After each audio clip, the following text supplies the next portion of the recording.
निश्चित भाव में झरझरा महोत्सव को मु अभिनंदन जनइबी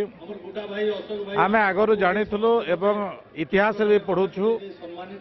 जे राजकामपुर एक उन्नत सहर अर्थनीति क्षेत्र में ओडिशार अनेक काम ए सहर काम आज लगुच आम आउ गोटे विषय जानूलु जे राजकामपुर सीमेंट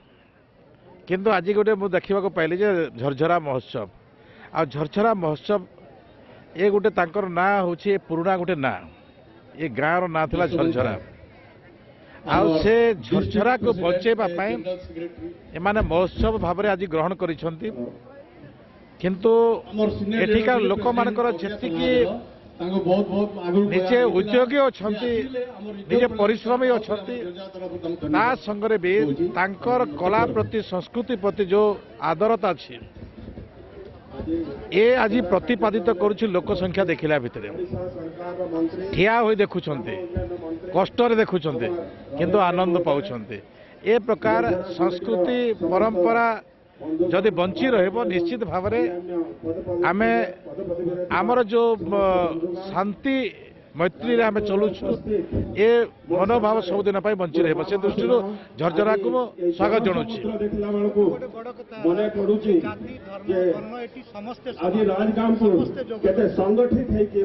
ए केवल राजगामपुर जाति वर्ण धर्म समान नुहे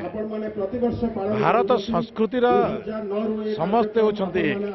आम कहूँ भारत माता ए पुण्य भूमि को आम कहूचे ए माटी आमर ए माटीर महानता अच्छी तो से दृष्टि आम समस्ते गर्व अनुभव करने कथा आम भारतीय आम भारतर निश्चित भाव भारतीय हिसाब से काम करने आवश्यक अच्छी आ से नमूना भी आपण मान राजगामपुर झरझरा महोत्सव में प्रतिपादित होची।